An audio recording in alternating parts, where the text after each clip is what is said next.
आड़तीए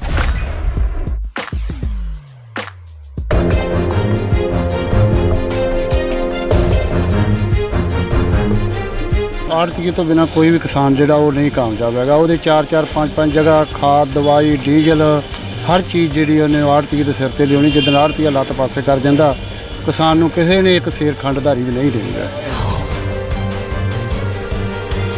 सारी फसल इदा ही पई है, इदा ही रोल रही है। जे वो रेट पूरा नहीं देन दिया, जिथे वो 2700-2800 विकती हुण 1800 विकन डी है। पंजाब की जिहड़ी किसानी की आर्थिक है बहुत थल्ले आ, कमज़ोर आ। सरकार ने बाहरलियां कंट्रियां दी स्कीमां नूं लैके चले आ, जबकि उत्थे भी नहीं कामयाब हो सकी। 1509 जिहड़ी आ जिन्ने भी एक्सपोर्टर हैगे ने शैलरां वाले ने वो लै रहे ने, ਇਹਦੀ ਸਰਕਾਰ ਦੀ ਕੋਈ ਖਰੀਦ ਨਹੀਂ ਹੁੰਦੀ। ਕੇਂਦਰ ਸਰਕਾਰ ਵੱਲੋਂ ਜਿਹੜਾ ਬਿੱਲ ਪਾਸ ਕੀਤਾ ਗਿਆ ਵਾ ਉਹ ਕਿਸਾਨਾਂ ਦੇ ਪ੍ਰਤੀ ਅੱਜ ਕਿਸਾਨ ਮੰਡੀ ਵਿੱਚ ਆਪਣੀ ਫਸਲ ਲੈ ਕੇ ਆਏ ਨੇ। ਸਾਡੇ ਨਾਲ ਇੱਥੇ ਮੌਜੂਦ ਨੇ ਜਿਹੜੇ ਕਿਸਾਨ ਜਿਹੜੇ ਆਪਣੀ ਫਸਲ ਪਿੰਡਾਂ 'ਚੋਂ ਮੰਡੀ 'ਚ ਲੈ ਕੇ ਆਏ। ਅਸੀਂ ਉਹਨਾਂ ਨਾਲ ਗੱਲਬਾਤ ਕਰਾਂਗੇ, ਪੁੱਛਾਂਗੇ ਵੀ ਜਿਹੜਾ ਬਿੱਲ ਪਾਸ ਕੀਤਾ ਗਿਆ ਕੇਂਦਰ ਸਰਕਾਰ ਵੱਲੋਂ ਇਹਦੇ ਬਾਰੇ ਕੀ ਉਹਨਾਂ ਦੀ ਪ੍ਰਤੀਕਿਰਿਆ ਵਾ, ਤੁਸੀਂ ਇਹਨੂੰ ਕਿਸ ਤਰ੍ਹਾਂ ਵੇਖਦੇ ਹੋ? ਜਿਹੜਾ ਤੁਸੀਂ ਫਸਲ ਜਿਹੜੀ ਆਪਣੀ ਇੱਥੇ ਲੈ ਕੇ ਆਏ ਹੋ, ਇਹ ਜਿਹੜਾ ਬਿੱਲ ਪਾਸ ਕੀਤਾ ਕੇਂਦਰ ਸਰਕਾਰ ਵੱਲੋਂ, ਤੁਸੀਂ ਹੁਣ ਫਸਲ ਵੀ ਲੈ ਕੇ ਇੱਥੇ ਆਏ ਹੋ, ਕੀ ਤੁਸੀਂ ਦੇਖਦੇ ਹੋ ਕਿਸ ਤਰ੍ਹਾਂ ਹੋ ਜਾਏਗਾ ਇਹ ਲਾਹੇਵੰਦ ਹੈ ਕਿ ਜਾਂ ਹਾਨੀਕਾਰਕ ਹੈ? ਇਹ ਹਾਨੀਕਾਰ ਹੈ ਸਾਡੇ ਵਾਸਤੇ, ਬਹੁਤ ਜ਼ਿਆਦਾ ਹਾਨੀਕਾਰ ਹੈ। ਅਸੀਂ ਤੇ ਰਾਤ ਦਿਨ ਸੜਕਾਂ 'ਤੇ ਬੈਠੇ ਹਾਂ। ਆ 24 ਨੂੰ ਤੇ 25 ਨੂੰ 26 ਨੂੰ ਫਿਰ ਅਸੀਂ ਰੇਲਾਂ ਰੁਕਣ ਜਾ ਰਹੇ ਹਾਂ। ਅਸੀਂ ਤੇ ਰਾਤ ਦਿਨ ਸੜਕਾਂ 'ਤੇ ਆਏ, ਸਾਨੂੰ ਕੋਈ ਮਨਜ਼ੂਰ ਨਹੀਂ ਗਾ। ਮਨਜ਼ੂਰ ਨਹੀਂ ਨਾ ਮਾਰੂ ਹੈ, ਮਾਰੂ ਨਹੀਂ ਸਾਡੀ ਪੈਲੀ ਤੇ ਆਖਿਆ ਜੀ ਸਿੱਧੀ। ਅੱਛਾ ਜੀ। ਹਾਂ, ਜਦੋਂ ਬਿਜਲੀ ਦੇ ਬਿੱਲ ਲੱਗ ਗਏ ਤੇ ਸਾਡੇ ਕੋਲ ਬਿੱਲ ਤਰਨੇ ਨਹੀਂ, ਇਹਨਾਂ ਹੁਣ ਜ਼ਮੀਨਾਂ ਤੇ ਲਾਂਭੇ ਤੁਹਾਨੂੰ ਪਤਾ ਨਹੀਂ ਵਾਹੀ ਕਰਨ ਦਾ। ਆਹ ਨੀਤੀ ਆ ਇਹਨਾਂ ਦੀ ਤੇ ਅਸੀਂ ਇਹਦੇ ਵਿਰੋਧ ਆ। 2700 ਨੂੰ ਵਿਕੀ, 2600 ਨੂੰ ਵਿਕੀ, ਅੱਜ 1800 ਨੂੰ ਵਿਕੀ। ਲਾਗਤ ਖਰਚੇ ਵੱਧ ਗਏ ਤੇ ਲਵਾਈ ਵੱਧ ਗਈ, ਸਪਰੇਆਂ ਦੇ ਖਰਚੇ ਵੱਧ ਗਏ ਤੇ ਹੁਣ ਆਣਗੇ ਵਟਿਆ 1800। ਕੀ ਉਹਦਾ ਪੂਰਾ ਕਰਾਂਗੇ? ਤੇ ਉਹਦੇ ਮਾਰਤਾ ਰੱਬ ਨੇ। 10 ਕੁਇੰਟਲ ਨਿਕਲਣ ਡਈ ਆ, ਕੀ ਕਰੀਏ? ਜਿਹਨੇ 50,000 ਠੇਕੇ ਤੇ ਲਈ ਆ ਉਹ ਕਿੱਥੋਂ ਬੱਚੇ ਪਾਲੂਗਾ, ਕੀ ਕਰੂਗਾ? ਬਹੁਤ ਮੰਦਾ ਹਾਲ ਹੈ ਕਿਸਾਨ ਦਾ। ਕਿਸਾਨ ਦੇ ਬਾਰੇ ਬਹੁਤ ਸਰਕਾਰ ਜਿਹੜਾ ਪੁੱਠਾ ਕੰਮ ਕਰਨ ਡਈ ਹੈ। ਜਿਸ ਤਰ੍ਹਾਂ ਸਰਕਾਰ ਨੇ ਆੜਤੀਆਂ ਨੂੰ ਵਿੱਚ ਖਤਮ ਕਰਨ ਦੀ ਕੋਸ਼ਿਸ਼ ਕੀਤੀ ਜਾ ਰਹੀ ਆ, ਤੁਹਾਡਾ ਆੜਤੀਆਂ ਨਾਲ ਲੈਣ ਦੇਣ ਹੈਗਾ ਸੀ? ਆੜਤੀਆਂ ਨੂੰ ਤੁਸੀਂ ਕਿਸ ਤਰ੍ਹਾਂ ਲੈਣ ਦੇਣ? आड़तीए तो बिना कोई भी किसान जोड़ा वो नहीं कामयाब है। वो 4-4 5-5 जगह खाद दवाई डीजल हर चीज़ जी उन्हें आड़तीए के सिर पर लियानी। जिदन आड़तीआ लत्त पासे कर जाता किसान नूं किसी ने एक सेर खंड धारी भी नहीं देनी है। ये हालात बहुत मंदे आ। 1000 रुपये का वैसे लुट अज मंडी के हो गई है पिछले साल नालों। एक 15-10 कुंटल 8-8 कुंटल झाड़ पिछे नूं घट गया। बाकी तकरीबन हालात बहुत मंदे आ, कोई गल करने वाली नहीं वैसे लोगों वास्ते। ये एक किसान दे नाल ही भावें मजदूर आ भावें वो शाहूकार आ, इहदे नाल ही वजह जिद्दन ये खत्म हो गया तो हालात हर एक बंदे वास्ते इंसान वास्ते सारा कुछ खत्म होने वाली गल है। जिन्होंने MSP बिल शुरू किया ਉਹਦੇ ਬਾਰੇ ਕੀ ਹੈ? ਉਹਦੇ ਬਾਰੇ ਜੀ ਵੇਖੋ ਕੀ ਇਹਨਾਂ ਦੇ ਵਿਚਾਰ ਕੀ ਕਰਦੇ ਨੇ, ਪਰ ਇਹਦੇ ਵਿੱਚ ਘਾਟ ਹੀ ਆ ਜੋ ਇਹਨਾਂ ਨੇ ਸ਼ੁਰੂ ਕੀਤਾ ਵਾ, ਸਹੀ ਗੱਲ ਨਹੀਂ ਹੈ। ਮਤਲਬ ਦੇਖਿਆ ਜਾਵੇ ਇਹ ਕਿਸਾਨਾਂ ਦੇ ਜਿਹੜਾ ਕਿਸਾਨਾਂ ਦੇ ਅੱਗੇ ਹੀ ਕਰਜ਼ੇ ਡੁੱਬਿਆ ਪਿਆ ਵਾ।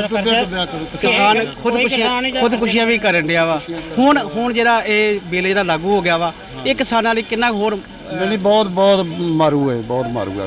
ਕਿਸਾਨ ਜ਼ਿਮੀਂਦਾਰ ਨੂੰ ਬਹੁਤ ਜ਼ਿਆਦਾ ਲੈ ਕੇ ਬਹਿ ਜੂਗਾ, ਹਰ ਬੰਦੇ ਨੂੰ ਵੈਸੇ ਮਜ਼ਦੂਰ ਨੂੰ ਸ਼ਾਹੂਕਾਰ ਨੂੰ ਦੁਕਾਨਦਾਰ ਨੂੰ, ਇਹ ਹਰ ਇੱਕ ਦੇ ਵਾਸਤੇ ਨੁਕਸਾਨਦੇ ਆ।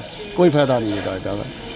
ਬਾਬਾ ਜੀ ਜਿਸ ਤਰ੍ਹਾਂ ਮੋਦੀ ਸਰਕਾਰ ਨੇ ਇਹ ਬਿੱਲ ਲਾਗੂ ਕੀਤਾ ਹੈਗਾ ਤੇ ਇੱਕ ਕਹਿ ਰਹੇ ਨਾਲੇ ਪਰਾਲੀ ਵੀ ਨਹੀਂ ਸਾਰਨੀ, ਪਰਾਲੀ ਦਾ ਵੀ ਵਾਧੂ ਖਰਚਾ ਤੁਹਾਡੇ ਪੈਂਦਾ ਸੀ। ਹੁਣ ਤੁਸੀਂ ਕਿਸ ਤਰ੍ਹਾਂ ਨੂੰ ਪਰਾਲੀ ਸਾਰੋਗੇ, ਕਿਸ ਤਰ੍ਹਾਂ ਵੇਖੋ? ਵੇਖੋ ਜੀ ਜਿਹੜਾ ਛੋਟਾ ਜ਼ਿਮੀਂਦਾਰ ਹੈ ਨਾ 5 ਏਕੜ ਤੱਕ ਉਹਦੇ ਖਤਮ ਕਰ ਦਿੱਤਾ ਮੋਦੀ ਸਰਕਾਰ ਨੇ। ਨਾ ਕਿਸੇ ਨੇ ਉਹਨੂੰ ਪੈਸਾ ਦੇਣਾ, ਆੜਤੀਏ ਨੇ। ਆੜਤੀਏ ਆਖਣਾ ਆਪਣੀ ਫਸਲ ਜਿੱਥੇ ਜਾ ਕੇ ਮਰਜ਼ੀ ਵੇਚ ਲਓ, ਕੋਈ ਨਹੀਂ ਬਾਂਹ ਫੜਨੀ। ਜਿਹੜੀ 2000-2500 ਨੂੰ ਵਿਕਦੀ ਸੀ ਅੱਜ 1800 ਨੂੰ ਸਾਡੇ ਤੋਂ ਖਰੀਦਣ ਆ। ਇਹ ਸਿਰਫ ਮੋਦੀ ਸਰਕਾਰ ਦੀਆਂ ਮਿਹਰਬਾਨੀਆਂ। ਜਿਹੜਾ ਲਾਉਣ ਵਾਲਾ ਬਿੱਲ ਆ ਇਹ ਬੇੜਾ ਗਰਕ ਕਰਨ ਵਾਲਾ ਛੋਟੇ ਜ਼ਿਮੀਂਦਾਰ ਨੂੰ ਤੇ ਬੇੜਾ ਗਰਕ ਕਰ ਦੇਊਗਾ। ਇਸ ਨੂੰ ਅਸੀਂ ਲਾਗੂ ਨਹੀਂ ਹੋਣ ਦੇਣਾ ਚਾਹੀਦਾ। ਸਾਨੂੰ ਕਮੇਟੀਆਂ ਦਾ ਸਾਥ ਦੇਣਾ ਚਾਹੀਦਾ, ਸੰਘਰਸ਼ ਕਮੇਟੀਆਂ ਦਾ। ਜਿੰਨੀਆਂ ਵੀ ਕਮੇਟੀਆਂ ਜੋ ਮਜ਼ਦੂਰ ਵਰਗ ਆ ਸਾਰਿਆਂ ਨੂੰ ਹੀ ਰਲ ਕੇ ਇਕੱਠ ਹੋ ਕੇ ਇਸ ਬਿੱਲ ਨੂੰ ਨਕਾਰਨਾ ਚਾਹੀਦਾ ਵਾ।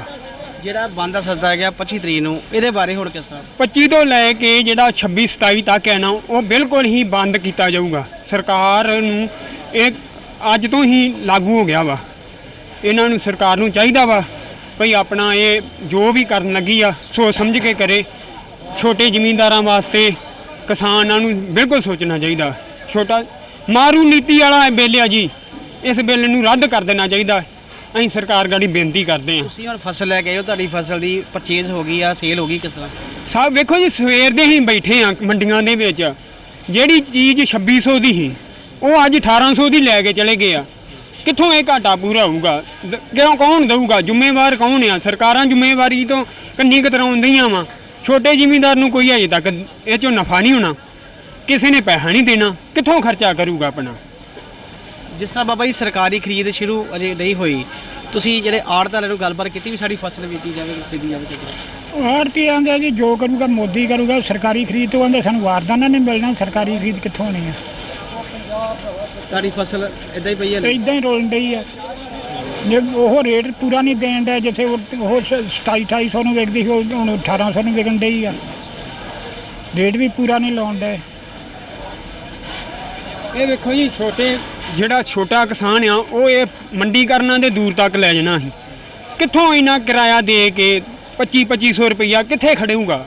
ਇੱਕ ਕਿੱਲੇ ਨੂੰ ਅਸੀਂ ਖੜਨਾ ਵਾ ਤੇ ਮੰਡੀ ਦੂਰ ਪੈ ਗਈ ਤੇ ਕੌਣ ਕਿਰਾਇਆ ਦੇਊਗਾ?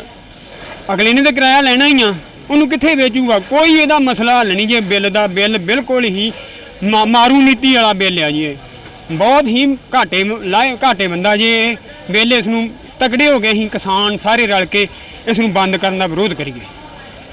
ਦੇਸ਼ ਦਾ ਅੰਨਦਾਤਾ ਰੋ ਰਿਹਾ ਹੈ। ਤੁਸੀਂ ਦੇਖ ਸਕਦੇ ਹੋ ਉੱਚੇ ਉੱਚੇ ਲੰਬੇ ਲੰਬੇ ਭੰਡਾਰ ਲੱਗ ਚੁੱਕੇ ਆ। ਮੰਡੀ ਵਿੱਚ ਫਸਲ ਆ ਗਈ ਆ, ਲੇਬਰ ਕੰਮ ਕਰਦੀ ਪਈ ਆ, ਪਰ ਲੇਬਰ ਦਾ ਵੀ ਇਹੋ ਕਹਿਣਾ ਵੀ ਸਾਨੂੰ ਲੇਬਰ ਮਿਲਣੀ ਕਿ ਨਹੀਂ ਮਿਲਣੀ। ਸਰਕਾਰ ਨੇ ਜਿਹੜੀ ਬਿੱਲ ਪਾਸ ਕੀਤਾ ਵਾ ਇਹ ਮਾਰੂ ਬਿੱਲ ਆ ਕਿਸਾਨਾਂ ਲਈ, ਲੇਬਰ ਲਈ, ਆੜ੍ਹਤੀਆਂ ਲਈ। ਕਿਉਂਕਿ ਇੱਕ ਲੇਬਰ ਵਾਲਾ, ਇੱਕ ਕਿਸਾਨ ਜਿਹੜਾ ਆਪਣੀ ਫਸਲ ਆਪਣੇ ਪੁੱਤਾਂ ਵਾਂਗ ਫਸਲ ਪਾਲ ਕੇ ਮੰਡੀ 'ਚ ਲੈ ਕੇ ਆਉਂਦਾ ਵਾ, ਉਹਨੂੰ ਇਹ ਆਸ ਹੁੰਦੀ ਆ ਵੀ ਜਿਹੜੀ ਫਸਲ ਮੇਰੀ ਆ ਉਹਦੀ ਜਿਹਦੀ ਪਰਚੇਜ਼ ਹੋ ਜੇ ਤਾਂ ਜੋ ਜਿਹੜਾ ਆਪਣਾ ਪੈਸਾ ਲੈ ਕੇ ਆਪਣੇ ਚੰਗੇ ਕੰਮ ਲਈ, ਬੱਚਿਆਂ ਦੇ ਪੜ੍ਹਾਈ ਲਈ, ਵਿਆਹ ਲਈ ਜਾਂ ਕੋਈ ਆਪਣਾ ਕੋਠਾ ਪਾਉਣਾ ਵਾ ਉੱਥੇ ਕੀਤਾ ਜਾਵੇ। ਲੇਕਿਨ ਇਸ ਵੇਲੇ ਜਿਹੜੀ ਫਸਲ ਆ ਉਹ ਮੰਡੀਆਂ 'ਚ ਰੋਲ ਰਹੀ ਆ, ਕਿਸਾਨ ਰੋਲ ਰਿਹਾ ਵਾ। ਪਰ ਸਰਕਾਰ ਨੇ ਇਹ ਜਿਹੜਾ ਬਿੱਲ ਪਾਸ ਕੀਤਾ ਵਾ, ਕੇਂਦਰ ਸਰਕਾਰ ਨੇ ਇਹ ਬਿਲਕੁਲ ਮਾਰੂ ਬਿੱਲ ਕੀਤਾ ਵਾ। ਅਸੀਂ ਆੜ੍ਹਤੀਆਂ ਨਾਲ ਵੀ ਗੱਲ ਕਰਾਂਗੇ, ਉਹਨਾਂ ਦੇ ਵਿਊ ਲਵਾਂਗੇ ਵੀ ਉਹਨਾਂ ਦਾ ਇਸ ਬਾਰੇ ਕੀ ਕਹਿਣਾ ਚਾਹੁੰਦਾ। ਕੇਂਦਰ ਸਰਕਾਰ ਵੱਲੋਂ ਜੋ ਬੀਤੇ ਦਿਨੀ ਇੱਕ ਆਰਡੀਨੈਂਸ ਪਾਸ ਕੀਤਾ ਗਿਆ ਆੜ੍ਹਤੀਆਂ ਦੇ ਪ੍ਰਤੀ ਜਾਂ ਕਿਸਾਨਾਂ ਪ੍ਰਤੀ, ਅਸੀਂ ਅੱਜ ਪਹੁੰਚੇ ਆ ਤਰਨਤਾਰਨ ਵਿੱਚ ਆੜ੍ਹਤੀ ਯੂਨੀਅਨ ਦੇ ਪ੍ਰਧਾਨ ਸਰਦਾਰ ਕਰਨੈਲ ਸਿੰਘ ਜੀ ਕੋਲ। ਅਸੀਂ ਇਹਨਾਂ ਕੋਲ ਜਾਣ ਕੇ ਲਵਾਂਗੇ ਵੀ ਜਿਹੜਾ ਇਹ ਬਿੱਲ ਪਾਸ ਕੀਤਾ ਗਿਆ ਵਾ ਤੁਸੀਂ ਇਸ ਕਿਸ ਤਰ੍ਹਾਂ ਵੇਖਦੇ ਹੋ? ਸਰ ਸਤਿ ਸ਼੍ਰੀ ਅਕਾਲ ਜੀ। ਜਿਹੜਾ ਇਹ ਬਿੱਲ ਪਾਸ ਕੀਤਾ ਗਿਆ ਵਾ ਕੇਂਦਰ ਸਰਕਾਰ ਵੱਲੋਂ, ਤੁਸੀਂ ਇਸ ਨੂੰ ਕਿਸ ਨਜ਼ਰੀਏ ਨਾਲ ਦੇਖਦੇ ਹੋ? ਮੈਂ ਪ੍ਰਧਾਨ ਕਰਨੈਲ ਸਿੰਘ ਦਿਓ, ਆੜ੍ਹਤੀ ਐਸੋਸੀਏਸ਼ਨ ਦਾਣਾ ਮੰਡੀ ਤਰਨਤਾਰਨ, ਬਤੌਰ ਬਿੱਲ ਦੀ ਜਿਹੜਾ ਸੈਂਟਰ ਸਰਕਾਰ ਨੇ, ਮੋਦੀ ਸਰਕਾਰ ਨੇ ਪਾਸ ਕੀਤਾ, ਇਸ ਵਿਸ਼ੇ 'ਤੇ ਅੱਜ ਆਪਾਂ ਗੱਲ ਕਰਨ ਲੱਗੇ ਹਾਂ। ਇਹ ਜਿਹੜਾ ਬਿੱਲ ਪਾਸ ਕੀਤਾ, ਇੱਕ ਕਿਸਾਨ, ਵਪਾਰੀ, ਛੋਟਾ ਆੜ੍ਹਤੀਆ, ਜਿਹੜਾ ਕਿਸਾਨਾਂ ਦਾ ਬਹੁਤ ਵੱਡਾ ਸਦੀਆਂ ਪੁਰਾਣਾ ਰਿਸ਼ਤਾ ਜੁੜਿਆ ਆ ਰਿਹਾ ਕਿ ਆੜ੍ਹਤੀਏ ਨੂੰ ਇੱਕ ਕਿਸਾਨ ATM ਦੇ ਤੌਰ 'ਤੇ ਵਰਤਦਾ, ਇਹਦੇ 'ਚ ਬਹੁਤ ਵੱਡੀ ਤਰੇੜ ਲੈ ਕੇ ਆ ਰਹੇ ਤਾਂ ਕਿ ਸਰਕਾਰ ਨੇ ਕਿਸਾਨਾਂ ਦੀ ਜਿਹੜੀ MSP ਕਿਸਾਨਾਂ ਨੂੰ ਗੁੰਮਰਾਹ ਕਰਕੇ ਅਸੀਂ ਬੰਦ ਨਹੀਂ ਕਰ ਰਹੇ, ਇਹਨਾਂ ਨੇ ਪਰਚੇਜ਼ ਸਲੋ ਘੱਟ ਕਰਕੇ ਵਾਪਸ ਲੈ ਲੈਣੀ ਆ। ਕਿਸਾਨਾਂ ਦੀਆਂ ਜਿਨਸਾਂ ਜਿਵੇਂ ਕਿ ਅੱਜ ਮੱਕੀ, ਉਹਦਾ ਭਾਅ 1867 ਰੁਪਏ MSP ਆ, ਉਹ ਇਸ ਸਾਲ 1100, 900, 1000 ਰੁਪਏ ਵਿਕੀ। ਇਸੇ ਤਰ੍ਹਾਂ ਜਿਹੜਾ ਕਣਕ ਝੋਨਾ, ਇਹਦੀ ਕੋਈ ਕਪੈਸਿਟੀ ਨਹੀਂ ਕਿ ਜਿਹੜੀ ਕਿ ਕਿਸਾਨ ਕੋਲ ਸੰਭਾਲਿਆ ਜਾ ਸਕੇ। ਇਹਦੇ ਜਿਹੜੇ ਵੱਡੇ ਘਰ ਜਿਨ੍ਹਾਂ ਨੂੰ ਸਰਕਾਰ ਅੱਗੇ ਲਿਆਉਣਾ ਚਾਹੁੰਦੀ ਆ, ਉਹ ਲੁੱਟ ਕੇ ਲੈ ਜਾ ਕਰਨਗੇ ਕਿਸਾਨ ਨੂੰ ਤੇ ਬਾਅਦ 'ਚ ਆਮ ਜਨਤਾ ਨੂੰ ਉਹ ਆਪਣੇ ਭਾਅ 'ਤੇ ਆਪਣੇ ਰੇਟਾਂ 'ਤੇ ਵੇਚਿਆ ਕਰਨਗੇ। ਜਦ ਕਿ ਜਿਹੜਾ ਸਰਕਾਰ ਦਾ MSP ਆ, ਇਹਦੇ ਨਾਲ ਖਾਣ ਵਾਲੇ ਨੂੰ ਵੀ ਸਹੀ ਰੇਟ 'ਤੇ ਦਿੱਤੀ ਜਾਂਦੀ ਆ ਔਰ ਕਿਸਾਨ ਨੂੰ ਵੀ ਉਹਦਾ ਸਹੀ ਮੁੱਲ ਮਿਲ ਜਾਂਦਾ। ਕਿਉਂਕਿ ਪੰਜਾਬ ਦੀ ਜਿਹੜੀ ਕਿਸਾਨੀ ਦੀ ਆਰਥਿਕ ਆ ਬਹੁਤ ਥੱਲੇ ਆ, ਕਮਜ਼ੋਰ ਆ। ਸਰਕਾਰ ਨੇ ਬਾਹਰਲੀਆਂ ਕੰਟਰੀਆਂ ਦੀਆਂ ਸਕੀਮਾਂ ਨੂੰ ਲੈ ਕੇ ਚੱਲੇ ਆ, ਜਦ ਕਿ ਉੱਥੇ ਵੀ ਨਹੀਂ ਕਾਮਯਾਬ ਹੋ ਸਕੀ। ਕੈਨੇਡਾ, ਅਮਰੀਕਾ ਇਹ ਸਕੀਮਾਂ ਚਲਾਈਆਂ ਗਈਆਂ, ਉੱਥੇ ਵੀ ਇਹ ਕਾਮਯਾਬੀ ਨਹੀਂ ਹੋ ਸਕੀ। ਇੱਥੇ ਬਹੁਤ ਛੋਟੇ ਕਿਸਾਨ ਆ, ਇਹਨਾਂ ਨੂੰ ਹਰ ਵੇਲੇ ਜ਼ਰੂਰਤ ਮੁਤਾਬਕ ਆੜ੍ਹਤੀਆਂ ਨਾਲ ਵਰਤਣਾ ਪੈਂਦਾ ਸੀ। ਉਸ 'ਤੇ ਵੀ ਜਿਹੜਾ ਇਹਨਾਂ ਨੇ ਆੜ੍ਹਤੀ ਦੇ ਤੇ ਕਿਸਾਨ ਦੇ ਰਿਸ਼ਤੇ 'ਚ ਬਹੁਤ ਵੱਡੀ ਤਰੇੜ ਲੈਣ ਦੀ ਆ। ਸੋ ਇਹਨਾਂ ਚੀਜ਼ਾਂ ਨੂੰ ਲੈ ਕੇ ਇਹ ਜਿਹੜਾ ਆਰਡੀਨੈਂਸ ਆ ਇਹ ਬਹੁਤ ਹੀ ਘਟੀਆ ਸਾਬਤ ਹੋਵੇਗਾ ਔਰ ਕੁਝ ਸਮੇਂ ਬਾਅਦ ਪਤਾ ਲੱਗੇਗਾ ਕਿਸਾਨਾਂ ਨੂੰ ਵੀ, ਸਾਨੂੰ ਵੀ। ਸਾਡਾ ਤੇ ਅੱਜ ਹੀ ਕਲੀਅਰ ਆ ਕਿਉਂਕਿ ਆੜ੍ਹਤੀਆਂ ਨੂੰ ਉਹਨਾਂ ਵਿਚੋਲਿਆ ਕਹਿ ਕੇ ਬਾਹਰ ਕਰ ਦਿੱਤਾ ਗਿਆ। ਚਲੋ ਅਸੀਂ ਤੇ ਜੋ ਸਰਕਾਰ ਦੇ ਆਰਡੀਨੈਂਸ ਆ ਉਹਦੇ ਮੁਤਾਬਕ ਜੋ ਵੀ ਐਜੀਟੇਸ਼ਨ ਹੋਏਗਾ ਕਰਾਂਗੇ, ਕਿਸਾਨਾਂ ਦੇ ਨਾਲ ਲੜਾਈ ਲੜਾਂਗੇ। ਪਰ ਫਿਰ ਵੀ ਇਹ ਜਿਹੜਾ ਆਰਡੀਨੈਂਸ ਆ ਇਹ ਦੇਸ਼ ਦੀ ਆਰਥਿਕਤਾ ਕਿਸਾਨੀ ਦੀ, ਜਿਵੇਂ ਕਿ 95% ਪੰਜਾਬ ਦਾ ਕਿਸਾਨ, ਹਰਿਆਣੇ ਦਾ ਕਿਸਾਨ ਖੇਤੀ 'ਤੇ ਨਿਰਭਰ ਆ। ਖੇਤੀ ਜਦੋਂ ਇੰਨੀ ਗਿਰਾਵਟ 'ਚ ਆ ਗਈ, ਬਾਕੀ ਬਾਜ਼ਾਰ ਲਾ ਲਓ, ਕੱਪੜੇ ਵਾਲੇ ਲਾ ਲਓ, ਮੋਟਰ ਸਕੂਟਰ ਰਿਪੇਅਰ ਲਾ ਲਓ, ਜਿਵੇਂ ਕਿ ਇੱਕ ਪੈਂਚਰਾਂ ਵਾਲੇ ਤੱਕ ਇਸ ਦੀ ਜਿਹੜੀ ਉਹ ਬਹੁਤ ਨੁਕਸਾਨ ਪਹੁੰਚੇਗਾ। ਹਰ ਦੁਕਾਨਦਾਰ ਨੂੰ, ਹਰ ਵਪਾਰੀ ਨੂੰ ਇਹਦਾ ਬਹੁਤ ਵੱਡਾ ਨੁਕਸਾਨ ਹੋਏਗਾ। ਛੋਟੇ ਸ਼ਹਿਰੀ, ਵੱਡੇ, ਹਰ ਤਰ੍ਹਾਂ ਦੇ ਨੂੰ ਬਹੁਤ ਵੱਡਾ ਨੁਕਸਾਨ ਹੋਊ। ਜਦ ਕਿ ਕਿਸਾਨੀ ਨੂੰ ਤਾਂ ਹੋਣਾ ਆੜ੍ਹਤੀਆ, ਛੋਟਾ ਵਪਾਰੀ, ਮਜ਼ਦੂਰ, ਇਹਨਾਂ ਨੇ ਜਿਹੜੇ ਵੱਡੇ ਵੱਡੇ ਅਬਾਨੀ ਅਡਾਨੀ ਵਰਗਿਆਂ ਨੂੰ, ਜਿਨ੍ਹਾਂ ਨੂੰ ਉਹਨਾਂ ਨੇ ਗਾੜੀ ਲੈ ਕੇ ਆਉਣਾ, ਉਹਨਾਂ ਨੇ ਕਿਤੇ ਮਜ਼ਦੂਰਾਂ ਕੋਲ ਕੰਮ ਕਰਾਉਣਾ, ਉਹਨਾਂ ਮਸ਼ੀਨਰੀ ਨਾਲ ਕੰਮ ਕਰਾਉਣਾ। ਇਹ ਜਿਹੜੇ ਇੰਨੇ ਲੱਖਾਂ ਮਜ਼ਦੂਰ ਆ, ਲੱਖਾਂ ਮੁਨੀਮ ਆ, ਲੱਖਾਂ ਦੇ ਤਾਦਾਦ 'ਚ ਆੜ੍ਹਤੀ ਆ, ਇਹ ਸਾਰੇ ਵਿਹਲੇ ਕਰਕੇ ਰੱਖ ਦੇਣੇ ਆ। ਅਤੇ ਬੇਰੁਜ਼ਗਾਰੀ ਸਰਕਾਰ ਨੇ ਵਧਾਈ ਕਿ ਘਟਾਈ? ਅਸੀਂ ਇਹ ਚੀਜ਼ ਪੁੱਛਣਾ ਚਾਹੁੰਦੇ। ਸੈਂਟਰ ਨੇ ਸਾਨੂੰ ਰੁਜ਼ਗਾਰ ਦੇਣਾ, ਰੁਜ਼ਗਾਰ ਤੋਂ ਸਾਨੂੰ ਲਾਂਭੇ ਕਰਕੇ ਸਾਰਿਆਂ ਵਰਗਾਂ ਨੂੰ, ਜਿਨ੍ਹਾਂ ਦਾ ਮੈਂ ਨਾਂ ਲੈ ਚੁੱਕਾ, ਉਹਨਾਂ ਨੂੰ ਕਮਜ਼ੋਰ ਕਰਕੇ ਉਹਨਾਂ ਨੂੰ ਘਰੀ ਬਿਠਾਤਾ। ਅਤੇ ਇਸ ਕਰਕੇ ਇਹ ਆਰਡੀਨੈਂਸ ਦੇ ਜਿਹੜੇ ਉਹ ਅਸੀਂ ਸਾਰੇ ਵਰਗ, ਅਸੀਂ ਨਹੀਂ ਇਕੱਲੇ ਆੜ੍ਹਤੀ, ਸਾਰੇ ਵਰਗ ਵਿਰੋਧ 'ਚ ਹੈ। ਜੇਕਰ ਲੇਬਰ ਦੀ ਆਪਾਂ ਗੱਲ ਕੀਤੀ ਜਾਵੇ, ਲੇਬਰ ਜਿਹੜਾ ਹੁੰਦਾ ਸਵੇਰੇ ਕੰਮ ਕਰਦਾ, ਸ਼ਾਮੀ ਉਹਨੂੰ ਪੈਸੇ ਮਿਲ ਜਾਂਦੇ ਆ। ਤੁਸੀਂ ਜਿਹੜੇ ਲੇਬਰ ਜਿਹੜੇ ਹੁਣ ਜੋ ਹੈ ਪ੍ਰਧਾਨ ਹੈਗੇ, ਉਹਨਾਂ ਵਿੱਚ ਸਾਡੀ ਗੱਲਬਾਤ ਹੋਈ ਆ, ਸਾਨੂੰ ਦੱਸਿਆ ਵੀ ਜਿਹੜੀ ਅਸੀਂ ਆੜ੍ਹਤੀਆਂ ਸਿਰ ਤੋਂ ਹੀ ਲੇਬਰ ਲੈ ਲੈਂਦੇ ਹਾਂ, ਅਤੇ ਸਰਕਾਰ ਨੇ ਕਿਹਾ ਵੀ ਲੇਬਰ ਅਸੀਂ ਦੇਵਾਂਗੇ। ਜਿਹੜਾ ਇੱਕ ਪੱਲੇਦਾਰ, ਇੱਕ ਲੇਬਰ ਕਿਸ ਤਰ੍ਹਾਂ ਆਪਣੇ ਘਰ ਦਾ ਗੁਜ਼ਾਰਾ ਕਰੇਗਾ? ਤੁਹਾਡੇ ਨਾਲ ਵੇਖੋ ਜੀ, ਇਸ ਚੀਜ਼ 'ਤੇ ਪਹਿਲਾਂ ਮੈਂ ਇਹ ਚਾਨਣਾ ਪਾਉਣਾ ਚਾਹੁੰਦਾ ਕਿ ਜਿਹੜੀ ਸੈਂਟਰ ਦੀ FCI ਏਜੰਸੀ ਆ, ਉਹਨੇ ਨਾ ਕਰ ਦਿੱਤੀ ਆ ਵੀ ਜਿਹੜੀ ਇਹ ਕਿਸਾਨ ਦੀ ਲੇਬਰ ਆ ਨਾ, ਉਹ ਵੀ ਆੜ੍ਹਤੀਆ ਦੇਵੇ, ਜਿਹੜੀ ਸਾਫ਼ ਸਫਾਈ ਵਾਲੀ ਉਹ ਆੜ੍ਹਤੀਆ ਦੇਵੇ। ਤਾਂ ਕਿ ਉਹ ਲੇਬਰ ਕਿੱਥੋਂ ਆਊਗੀ? ਕਿਸਾਨ ਨੇ ਜਿਹੜੇ ਵੱਡੇ ਵੱਡੇ ਬਾਨੀ ਡਾਨੀ ਵਰਗੇ, ਉਹਨਾਂ ਨੂੰ ਲੇਬਰ ਦੇਣੀ ਨਹੀਂ ਗੀ। ਲੇਬਰ ਤੋਂ ਪੱਕੀ ਨਾਮ ਆ, ਉਹਨਾਂ ਨੇ ਮਸ਼ੀਨਰੀ ਨਾਲ ਕੰਮ ਕਰਨਾ, ਲੇਬਰ ਦੇਣੀ ਨਹੀਂ ਗੀ। ਲੇਬਰ ਨੂੰ ਵੀ ਬਹੁਤ ਵੱਡਾ ਇਫੈਕਟ ਆ। ਜਦ ਕਿ ਅੱਗੇ ਹੁਣ ਜਿਵੇਂ ਪਿਛਲੀਆਂ ਲੇਬਰਾਂ FCI ਜਾਂ ਪੰਜਾਬ ਦੀ ਏਜੰਸੀਆਂ ਨੇ ਨਹੀਂ ਦਿੱਤੀਆਂ, ਉਹ ਅਸੀਂ ਆਪਣੇ ਕੋਲੋਂ ਦਿੱਤੀਆਂ ਲੇਬਰਾਂ ਨੂੰ। ਸਾਨੂੰ ਪੰਜਾਬ ਦੀ ਏਜੰਸੀਆਂ ਤੋਂ ਪਿਛਲੇ ਸਾਲ ਦੀ ਸਾਡੀ ਦਾਮੀ ਲੇਬਰ ਆਉਣ ਵਾਲੀ ਰਹਿੰਦੀ ਆ। ਇਸ ਸਾਲ ਵੀ FCI ਦੀ ਜਿਹੜੀ, ਉਹਨੇ ਨਾ ਦਾਮੀ, ਨਾ ਲੇਬਰ, ਨਾ ਲੋਡਿੰਗ, ਕੁਛ ਨਹੀਂ ਦਿੱਤਾ। ਉਹ ਅਸੀਂ ਲੇਬਰ ਨੂੰ ਆਪਣੇ ਕੋਲੋਂ ਦੇ ਚੁੱਕੇ ਹਾਂ। ਇਹ ਸਾਡਾ ਲੇਬਰ ਨਾਲ ਰਿਸ਼ਤਾ ਅਸੀਂ 9 ਮਾਸ ਦਾ, ਜਦ ਕਿ ਕਿਸਾਨ ਨੂੰ ਵੀ ਉਹਦੇ ਵੇਲੇ ਕੁ ਵੇਲੇ ਕੰਮ ਆਉਣੇ, ਲੇਬਰ ਦੇ ਵੀ ਆਉਣੇ ਆ। ਭਾਵੇਂ ਅਸੀਂ ਬੈਂਕਾਂ ਤੋਂ ਚੁੱਕ ਕੇ ਲੈਂਦੇ, ਕਿਤੇ ਉਹ ਲਿਮਟਾਂ ਲੈਂਦੇ ਆ, ਪਰ ਫਿਰ ਵੀ ਸਾਰਿਆਂ ਦੇ ਨਾਲ ਅਸੀਂ ਉਹਨਾਂ ਦੀ ਲੋੜ ਵੇਲੇ ਜਿਹੜਾ ਉਸ ਨੂੰ ਵਰਤਦੇ ਹਾਂ। ਹੋਰ ਵੀ ਆੜ੍ਹਤੀ ਇੱਥੇ ਮੌਜੂਦ ਹੈਗੇ, ਇਹਨਾਂ ਨਾਲ ਗੱਲਬਾਤ ਕਰਾਂਗੇ ਵੀ ਜਿਹੜੀ ਫਸਲ ਆਈ ਆ ਇਹ ਹੁਣ ਚੱਕੀ ਜਾ ਰਹੀ ਆ, ਪ੍ਰਾਈਵੇਟ ਏਜੰਸੀਆਂ ਚੱਕ ਰਹੀਆਂ ਵਾ ਕਿ ਜਾਂ ਆੜ੍ਹਤੀ ਵੱਲੋਂ ਕੁਛ ਇਹਦੀ ਖਰੀਦਦਾਰੀ ਕੀਤੀ ਜਾ ਰਹੀ ਹੈ? ਦੇਖੋ ਜੀ, ਇਸ ਵੇਲੇ 1509 ਆ ਰਹੀ ਆ ਮੰਡੀ ਦੇ ਵਿੱਚ ਜ਼ਿਆਦਾ। 1509 ਜਿਹੜੀ ਆ, ਜਿੰਨੇ ਵੀ ਐਕਸਪੋਰਟਰ ਹੈਗੇ ਨੇ, ਸ਼ੈਲਰਾਂ ਵਾਲੇ ਨੇ, ਉਹ ਲੈ ਰਹੇ ਨੇ। ਇਹਦੀ ਸਰਕਾਰ ਦੀ ਕੋਈ ਖਰੀਦ ਨਹੀਂ ਹੁੰਦੀ, ਪ੍ਰਾਈਵੇਟ ਵਿਕ ਰਿਹਾ। ਇਹ ਸਾਰੇ ਪ੍ਰਾਈਵੇਟ ਪਰਚੇਜ਼ ਹੋਏ। ਹਾਂਜੀ। ਸਾਡੇ ਨਾਲ ਹੋਰ ਵੀ ਇੱਥੇ ਆੜ੍ਹਤੀ ਮੌਜੂਦ ਨੇ, ਅਸੀਂ ਗੱਲਬਾਤ ਕਰਾਂਗੇ। ਸਰ, ਜਿਸ ਤਰ੍ਹਾਂ ਕਿਸਾਨ ਦਾ ਇੱਕ ਆੜ੍ਹਤੀ ਦਾ 9 ਮਾਹ ਦਾ ਰਿਸ਼ਤਾ ਹੁੰਦਾ ਵਾ, ਟਾਈਮ ਟੂ ਟਾਈਮ ਪਤਾ ਲੱਗਾ ਵੇ ਵੀ ਤੁਸੀਂ ਉਹਦੀ ਮਦਦ ਵੀ ਕਰਦੇ ਹੋ। ਜਿਹੜੇ ਤੁਹਾਡੇ ਪਹਿਲੇ ਪੈਸੇ ਜਿਹੜੇ ਹੋਣਗੇ, ਕਿਉਂਕਿ ਆੜ੍ਹਤੀ ਜਿਹੜਾ ਕਿਸਾਨ ਹੁੰਦਾ ਵਾ, ਆਪਣੀ ਜਿਹੜੀ ਫਸਲ ਵੇਚਦਾ, ਉਹ ਪਹਿਲਾਂ ਹੀ ਪੈਸੇ ਲੈ ਚੁੱਕਿਆ ਹੁੰਦਾ। ਤੁਹਾਡੇ ਜਿਹੜੇ ਪੈਸੇ ਉਹ ਰਿਕਵਰ ਕਿੱਦਾਂ ਹੋਣਗੇ ਜੇ ਲੱਗ ਹੁੰਦਾ ਹੈ? ਦੇਖੋ ਜੀ, ਸਾਡੇ ਪੈਸੇ ਤੇ ਇਸ ਟਾਈਮ ਤੇ ਸਾਨੂੰ ਨਜ਼ਰ ਹੀ ਨਹੀਂ ਦਿਸ ਨਹੀਂ ਰਹੇ, ਨਜ਼ਰ ਹੀ ਨਹੀਂ ਆ ਰਿਹਾ, ਕਿਉਂਕਿ ਐਡਾ ਵੱਡਾ ਬਵਾਲ ਖੜਾ ਕਰ ਦਿੱਤਾ ਕਿਸਾਨਾਂ ਇੱਥੇ ਆੜ੍ਹਤੀਏ ਦੇ ਵਿੱਚ ਇਹ ਸੈਂਟਰ ਗੌਰਮੈਂਟ ਨੇ, ਜਿਹਨੂੰ ਭਰਨਾ ਜਿਹੜਾ ਬਹੁਤ ਔਖਾ ਜੀ। ਜਿਹੜੇ ਪੈਸੇ ਕਿੱਦਾਂ ਰਿਕਵਰ ਹੋਣਗੇ ਤੁਹਾਡੇ? ਪੈਸੇ ਤੇ ਆਉਣ ਵਾਲਾ ਸਮਾਂ ਦੱਸੇਗਾ ਜੀ, ਅਜੇ ਹਾਲ ਦੀ ਘੜੀ ਤੇ ਸਾਨੂੰ ਕੁਝ ਨਹੀਂ ਦਿਸ ਰਿਹਾ। ਜਿਹੜਾ ਕੇਂਦਰ ਸਰਕਾਰ ਨੇ ਬਿੱਲ ਪਾਸ ਕੀਤਾ ਗਿਆ, ਇਹ ਇਕੱਲਾ ਇੱਕ ਕਿਸਾਨ ਵਾਸਤੇ ਨਹੀਂ ਆ, ਆੜ੍ਹਤੀਆਂ ਵਾਸਤੇ ਵੀ, ਲੇਬਰ ਵਾਸਤੇ ਵੀ ਬਹੁਤ ਜ਼ਿਆਦਾ ਮਾਰੂ ਕੀਤਾ ਗਿਆ।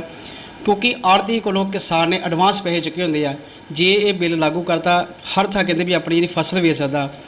ਜਿਹੜੀ ਫਸਲ ਹਮੇਸ਼ਾ ਆੜ੍ਹਤੀ ਕੋਲ ਹੁੰਦੀ ਸੀ, ਜਿਹੜਾ ਪੱਕੇ ਆੜ੍ਹਤੀ ਨਾਲ ਜੁੜੇ ਆ, ਇਹਨਾਂ ਨੂੰ ਕਾਫੀ ਨੁਕਸਾਨ ਆਏਗਾ।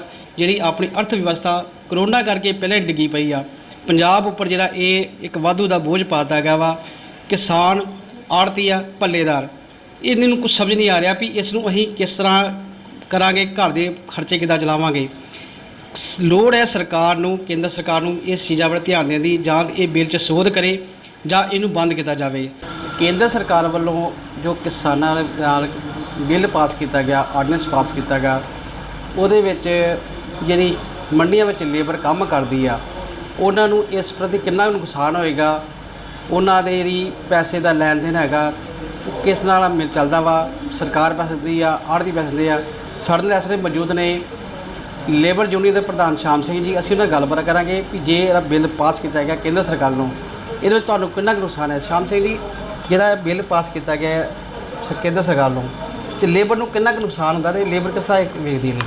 ਇਹਨੂੰ ਲੇਬਰ ਨੂੰ ਬਹੁਤ ਵੱਡਾ ਨੁਕਸਾਨ ਹੈ ਜੀ, ਕਿਉਂਕਿ ਮੋਦੀ ਸਾਹਿਬ ਇਹ ਬਿੱਲ ਪਾਸ ਕਰਕੇ ਇਹ ਸਾਬਤ ਕਰਦਾ ਆ ਵੀ ਇੱਥੇ ਆਪਣਾ ਡਿਜੀਟਲ ਇੰਡੀਆ ਨਹੀਂ ਬਣਾਉਣਾ, ਇੱਥੇ ਗਰੀਬ ਨੂੰ ਮਾਰਨਾ ਇਸ ਤਰ੍ਹਾਂ। ਵੇਖੋ ਜਿਹੜੀ ਸਾਡੀ ਲੇਬਰ ਆ, ਅਸੀਂ ਆਪਣਾ ਸ਼ਾਮੀ ਕੰਮ ਕਰਕੇ ਆੜ੍ਹਤੀਏ ਕੋਲੋਂ ਲੇਬਰ ਲੈ ਲੈਂਦੇ ਆ, ਸਾਨੂੰ ਕੋਈ ਦਿੱਕਤ ਨਹੀਂ ਹੁੰਦੀ ਵੀ ਸਾਡੀ ਲੇਬਰ ਮਰ ਜੂਗੀ, ਕਿਉਂਕਿ ਸਾਨੂੰ ਆੜ੍ਹਤੀਆ ਜਿਹੜਾ ਲੇਬਰ ਹੈ ਸਾਰੀ ਦਿੰਦਾ। ਤੇ ਜਦੋਂ ਇਹ ਵੱਡੀਆਂ ਏਜੰਸੀਆਂ ਕੋਈ ਮਾਲ ਖਰੀਦਣ ਲੱਗ ਪਈਆਂ ਸਿੱਧੀਆਂ ਜ਼ਿਮੀਂਦਾਰਾਂ ਕੋਲ, ਤੇ ਨਾ ਤੇ ਉਹ ਜ਼ਿਮੀਂਦਾਰਾਂ ਵਾਲੇ ਵੀ ਘਾਤਕ ਆ, ਕਿਉਂਕਿ ਜ਼ਿਮੀਂਦਾਰਾਂ ਨੂੰ ਵੀ ਕੀ ਪਤਾ ਲੱਗਣਾ ਵਾ ਵੀ ਕੌਣ ਮਾਲ ਖਰੀਦ ਕੇ ਲੈ ਗਿਆ ਕੌਣ ਨਹੀਂ, ਤੇ ਸਾਡੀ ਲੇਬਰ ਵੀ ਆ ਜਿਹੜੀ ਉਹ ਤੇ ਖਤਮ ਹੀ ਹੋ ਜਾਣੀ ਸਾਰੀ। ਇਹ ਕਰਕੇ ਇਹ ਜਿਹੜੀ ਆਪਣਾ ਜਿਹੜਾ ਬਿੱਲ ਪਾਸ ਕੀਤਾ ਵਾ ਬਹੁਤ ਗਲਤ ਕੀਤਾ ਵਾ। ਮੋਦੀ ਸਾਹਿਬ ਗਰੀਬੀ ਖਤਮ ਨਹੀਂ, ਗਰੀਬਾਂ ਨੂੰ ਖਤਮ ਕਰਨ ਤੇ ਤੁੱਲੇ ਹੋਏ ਆ। ਜਿਹੜਾ ਤੁਹਾਨੂੰ ਪੈਸਾ ਮਿਲਦਾ ਸੀ ਪਹਿਲਾਂ, ਇਹ ਆੜ੍ਹਤੀਆਂ ਕੋ ਕਿੰਨੀ ਜਲਦੀ ਮਿਲ ਜਾਂਦਾ ਹੈ, ਤੇ ਹੁਣ ਜੇ ਇਹ ਬਿੱਲ ਪਾਸ ਹੋ ਗਿਆ ਵਾ, ਸਰਕਾਰ ਕੋ ਤੁਸੀਂ ਕੀ ਆਸ ਰੱਖਦੇ ਵੀ ਤੁਹਾਨੂੰ ਪੈਸਾ ਮਿਲੇਗਾ, ਕਿਸ ਤਰ੍ਹਾਂ ਹੈਗਾ? ਨਹੀਂ ਜੀ, ਸਰਕਾਰ ਕੋ ਸਾਨੂੰ ਆਸ ਨਹੀਂ। ਆੜ੍ਹਤੀਆਂ ਕੋ ਤੇ ਅਸੀਂ ਪਹਿਲਾਂ ਜਦੋਂ ਇੱਥੇ ਦੁਕਾਨ ਤੇ ਆਉਣੇ ਵੀ ਆ ਉਦੋਂ ਐਡਵਾਂਸ ਵੀ ਲੈ ਜਾਂਦੇ ਆ ਵੀ ਅਸੀਂ ਲੇਬਰ ਵਾਸਤੇ ਆਪਣਾ ਘਰੋਂ ਸੌਦਾ ਪੱਤਾ ਪਾਉਣਾ ਵਾ, ਉਹ ਵੀ ਲੇਬਰ ਐਡਵਾਂਸ ਵੀ ਲੈ ਜਾਂਦੀ ਆ। ਤੇ ਫਿਰ ਅਸੀਂ ਆਪਣਾ ਜਿਹੜਾ ਵਾ ਇਹ ਜਦੋਂ ਮਿਹਨਤ ਮਜ਼ਦੂਰੀ ਕਰਦੇ ਆ, ਭਾਵੇਂ ਅਸੀਂ ਰੋਜ਼ ਦੇ ਰੋਜ਼ ਲੈ ਲਈ, ਆੜ੍ਹਤੀਆਂ ਨੂੰ ਕੋਈ ਦਿੱਕਤ ਨਹੀਂ, ਉਸੇ ਵੇਲੇ ਸਾਨੂੰ ਲੇਬਰ ਦੇ ਦਿੰਦਾ। ਹੋਰ ਆਪਾਂ ਨੂੰ ਕੀ ਦਿੱਕਤਾਂ ਆ ਜਿਹੜਾ ਬਿੱਲ ਪਾਸ ਹੈ, ਹੋਰ ਕੀ ਦਿੱਕਤਾਂ ਆ ਸਕਦੀਆਂ ਆਪਾਂ ਨੂੰ ਕੁਛ ਕਰਾਂਗੇ? ਇਹਦੇ ਵਿੱਚ ਜਿਹੜੀਆਂ ਦਿੱਕਤਾਂ ਜਿਹੜੀਆਂ ਲੇਬਰ ਆ ਇਹ ਸਾਰੀ ਖਤਮ ਹੋ ਜਾਣੀ ਆ। ਜਦੋਂ ਕਿਸਾਨ ਹੀ ਨਾ ਰਿਹਾ ਤੇ ਆੜ੍ਹਤੀਆ ਵੀ ਨਹੀਂ ਰਹਿਣਾ, ਤੇ ਆੜ੍ਹਤੀਏ ਦੇ ਨਾਲ ਹੀ ਲੇਬਰ ਆ, ਤੇ ਸਾਰਾ ਇਹ ਖਤਮ ਹੋ ਜਾਣਾ ਵਾ। ਇਹ ਜਿਹੜਾ ਮੋਦੀ ਕਰ ਰਿਹਾ ਬਹੁਤ ਗਲਤ ਕਰ ਰਿਹਾ ਬਿੱਲ ਪਾਸ ਕਰਕੇ, ਇਹ ਮਾਰਨ ਨੂੰ ਨੀਤੀ ਜਿਹੜੀ ਇਹ ਬਣਾਈ ਆ ਗਰੀਬਾਂ ਨੂੰ, ਇਹ ਬਹੁਤ ਗਲਤ ਆ। ਇਸ ਸਾਡੇ ਲੇਬਰ ਯੂਨੀਅਨ ਦੇ ਪ੍ਰਧਾਨ ਸ਼ਾਮ ਸਿੰਘ ਜੀ, ਇਹਨਾਂ ਦੱਸਿਆ ਵੀ ਜਿਹੜਾ ਬਿੱਲ ਪਾਸ ਕੀਤਾ ਹੈਗਾ ਕੇਂਦਰ ਸਰਕਾਰ ਨੂੰ, ਇਹ ਇਕੱਲਾ ਆੜ੍ਹਤੀਆਂ ਜਾਂ ਕਿਸਾਨਾਂ ਲਈ ਬਲਕਿ ਜਿਹੜੇ ਲੇਬਰ ਆ ਇਹਨਾਂ ਨੂੰ ਵੀ ਪੂਰਾ ਨੁਕਸਾਨ ਦੇਗਾ, ਕਿਉਂਕਿ ਲੇਬਰ ਇੱਕ ਦਬਕਾ ਉਹ ਆ ਜਿਹੜਾ ਸਵੇਰੇ ਕੰਮ ਕਰਕੇ ਸ਼ਾਮੀ ਉਹਨਾਂ ਆੜ੍ਹਤੀਆਂ ਕੋਲ ਪੈਸੇ ਲੈ ਲੈਂਦੇ ਆ। ਤੇ ਕਈ ਵਾਰੀ ਇਸ ਤਰ੍ਹਾਂ ਦੀ ਨੌਬਤ ਵੀ ਆ ਜਾਂਦੀ ਆ ਵੀ ਆੜ੍ਹਤੀਆਂ ਕੋਲ ਐਡਵਾਂਸ ਵੀ ਪੈਸੇ ਲਏ ਜਾਂਦੇ, ਕਿਉਂਕਿ ਇੱਕ ਲੇਬਰ ਨੇ ਕੰਮ ਕਰਕੇ ਆਪਣੇ ਪਰਿਵਾਰ ਦਾ ਪਾਲਣ ਪੋਸ਼ਣ ਕਰਨਾ ਹੁੰਦਾ ਹੈ। ਹੁਣ ਦੇਖਣਾ ਇਹ ਹੋਏਗਾ ਵੀ ਜਿਹੜੀ ਕੇਂਦਰ ਸਰਕਾਰ ਹੈ ਇਸ ਬਿੱਲ ਪ੍ਰਤੀ ਜਿਹੜੀ ਲੋਕਾਂ ਦੀ ਆਵਾਜ਼ ਜਾਂ ਧਰਨੇ ਮੁਜ਼ਾਹਰੇ ਕੀਤੇ ਜਾ ਰਹੇ ਆ, ਇਹਨੂੰ ਕਿਸੇ ਜਲਦੀ ਖਤਮ ਕਰਦੀ ਆ ਜਾਂ ਇਹਦੇ ਵਿੱਚ ਕੋਈ ਸੋਧ ਕਰਦੀ ਆ। ਫਿਲਹਾਲ ਕੈਮਰਾਮੈਨ ਸੁਰਜਿੰਦਰ ਨਾਲ ਕੁਲਦੀਪ ਸਿੰਘ ਦੀਪਾ, ਸਾਂਝਾ ਟੀਵੀ, ਤਰਨਤਾਰਨ।